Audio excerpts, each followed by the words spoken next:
In a heated and viral exchange, Republican Congresswoman Nancy Mace visibly imploded when George Stephanopoulos asked her to justify her endorsement of Donald Trump. But before we unpack all that, if you end up liking this video and you want to support the channel, please be sure to hit the like, subscribe, and alert bell before you go. I'd greatly appreciate it. All right, friends, we have several clips to play in this video, but a couple of warnings. Number one, some of the clips are relatively long compared to the usual clips that we watch. And number two, the topics in these clips are particularly sensitive. They concern sexual abuse and defamation and rape in January 6th. Okay, so please brace yourselves. Now, Nancy Mace, just as a reminder for context, is somebody that we've talked about on this channel quite a bit. She is a Republican Congresswoman from South Carolina, and I would argue she is one of the most dangerous and one of the most vile Republican elected officials, not because she is so ideologically extreme, like Marjorie Taylor Greene. She's not a cultist in that respect, but because, according to reports, Nancy Mace is effectively a grifter. She is very cynical. She doesn't believe in things, and she is wildly inconsistent. And there have been reports from former staffers of hers, multiple former staffers, which say that Nancy Mace's number one priority by far is simply to raise her national profile, and she is uniquely hypocritical in this respect, even among her fellow Republicans. So with all this in mind, I want to play this clip because, or these clips, plural rather, because George Stephanopoulos, the ABC interviewer who is interviewing her, gives a masterclass performance in responsible journalism. So we're going to play the clips and walk through them together. Yes, this morning. And you've endorsed Donald Trump for president. Judges and two separate juries have found him liable for rape and for defaming the victim of that rape. How do you square your endorsement of Donald Trump with the testimony we just saw? Well, I will tell you, I was raped at the age of 16. And any rape victim will tell you, I've lived for 30 years with an incredible amount of shame over being raped. I didn't come forward because of that judgment and shame that I felt. And it's a shame that you will never feel, George. And I'm not going to sit here on your show and be asked a question meant to shame me about another potential rape victim. I'm not gonna do that. It's actually not about shaming you. It's a question about Donald Trump. No, you are shaming me. You've endorsed Donald Trump for president. Right. Donald Trump has been found liable for rape by a jury. Donald Trump has been found liable for defaming the victim of that rape by a jury. It's been affirmed by a judge. It was not a criminal court case, number one. Number two, I live with shame. And you're asking me a question about my political choices, trying to shame me as a rape victim, and I find it disgusting. And quite frankly, E. Jean Carroll's comments when she did get the judgment, joking about what she was going to buy, it makes it harder for women to come forward when they make a mockery out of rape, when they joke about it. Doesn't it make it harder for women to come forward when they are defamed by It makes it harder when other women joke about it, and she's joked about it. So a couple of things to note before we play the next clip. Number one, Nancy Mace obviously experienced something traumatic when she was in her teens. She was raped.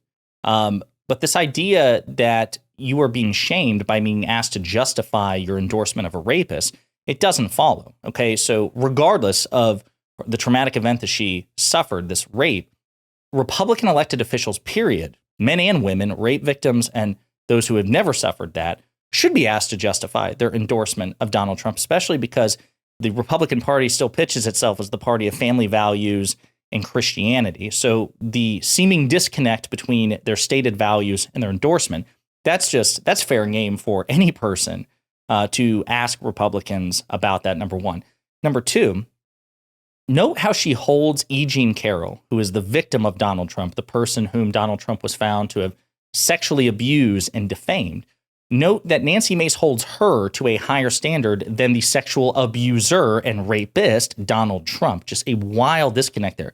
And as George Stephanopoulos points out, you know, if you want to talk about the chilling effect of rape victims coming forward, wouldn't Donald Trump, the former president of the United States, the leader of the Republican Party, the potential future president of the United States, defaming a sexual abuse victim, a rape victim, be more chilling than anything else? But Nancy Mace won't even address the point.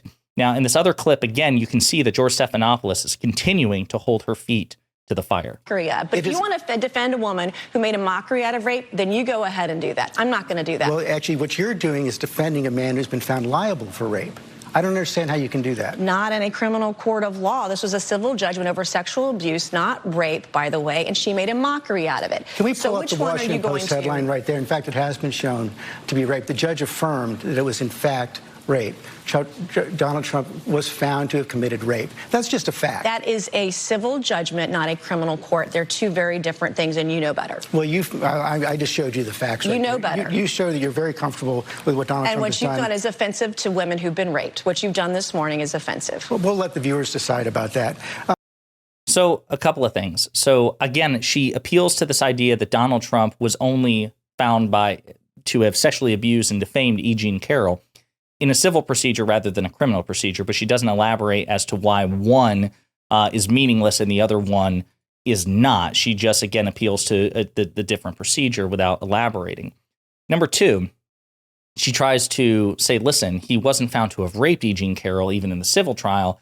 He was found liable for sexual abuse. But as the article, which we talked about in previous videos that George Stephanopoulos linked to, if you actually read the court ruling, the presiding judge explains that, listen, because this is a civil case, E. Jean Carroll's attorneys were not able to make the case that by New York penal code that Donald Trump raped E. Jean Carroll.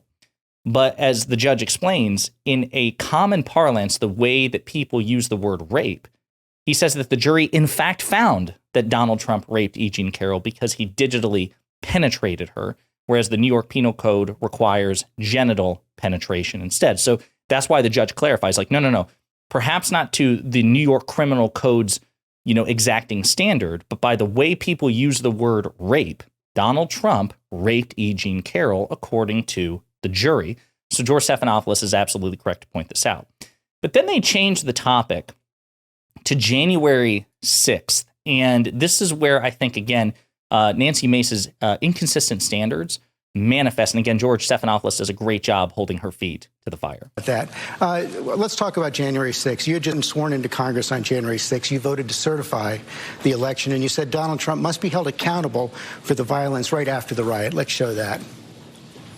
We've got to hold not only the president accountable and ensure that he doesn't hold office again in the future, but also we need to hold members of our Congress, even in my own party, accountable for the rhetoric and the actions that led up to Wednesday's events.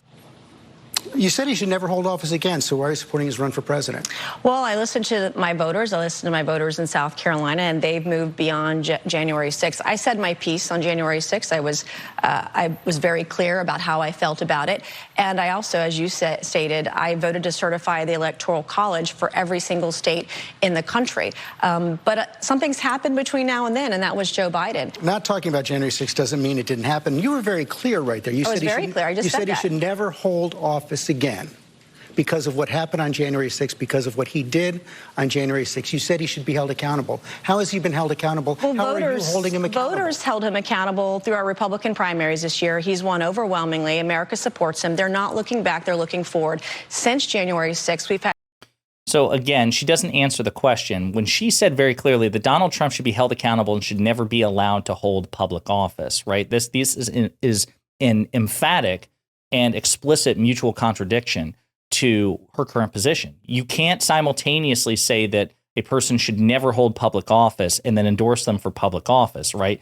These things are mutually exclusive sentiments. There's no way to square the two. Now, if she wants to say, listen, I've changed my mind since then, whatever, right? She could at least address the question. She could say she had a change of heart, whatever it is, but instead she says, well, my voters like him. Well, even if we accept that that's the case, it still doesn't address or refute what you, as an elected representative, had previously said, right? It just means that you and your voters disagree.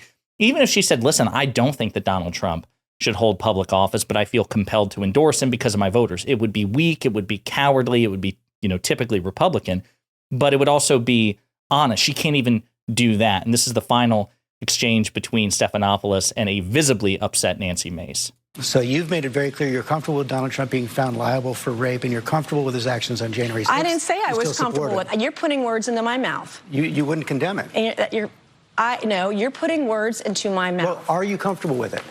I support Donald Trump for president. So you're I just endorsed him a few weeks ago. Even though he's been found liable for rape? In a civil judgment, not a criminal court case. But you go ahead and keep shaming women who've been raped. Good luck with that. Thank you for joining us. We'll be right back.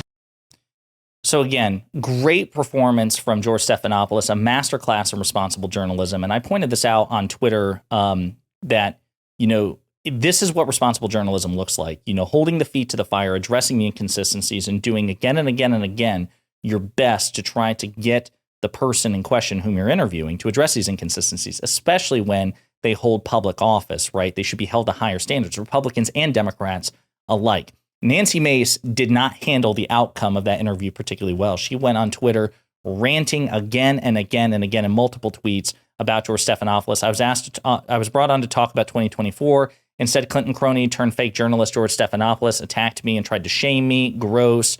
She continued, I don't need rape explained to me by a man and liberal Clinton fan who wants to make this election about rape. It's disgusting.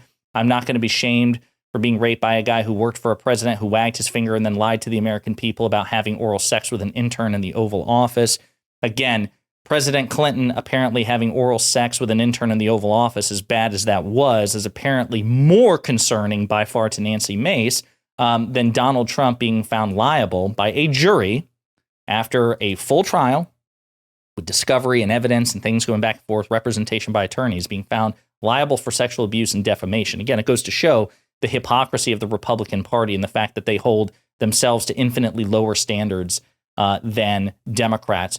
And one final video I want to play here. This is Nancy Mace calling into the Fox Propaganda Network to, again, complain about this interview with George Stephanopoulos and implying that somebody should call the manager. Gotcha. I want to know what ABC's female leadership, what do they think about what he did? I mean, they've got female presidents. What do they think about what he did yesterday?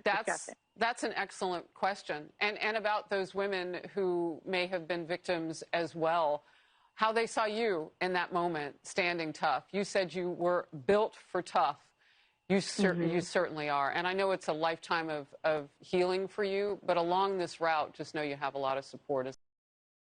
So again, what's interesting to me in all of this is this idea that Nancy Mace somehow should not be asked to explain her political endorsements when those endorsements stand in stark contradiction to her stated principles and her life experiences. It makes no sense whatsoever. Again, this is a question. The question that George Stephanopoulos posed to Nancy Mace should be posed to every Republican congressperson, regardless of gender or past experience. But Nancy Mace is not exempt from that. And I think she handled the interview terribly because she knows that there is no way to square these things in a believable way. Donald Trump does not match at all, and he stands in stark contrast to the stated values and positions of the Republican Party. And that's how you know at the end of the day that it is truly a cult of personality and not a principled political party. And that's why she did so poorly in that interview with George Stephanopoulos. Let me know what you think in the comments.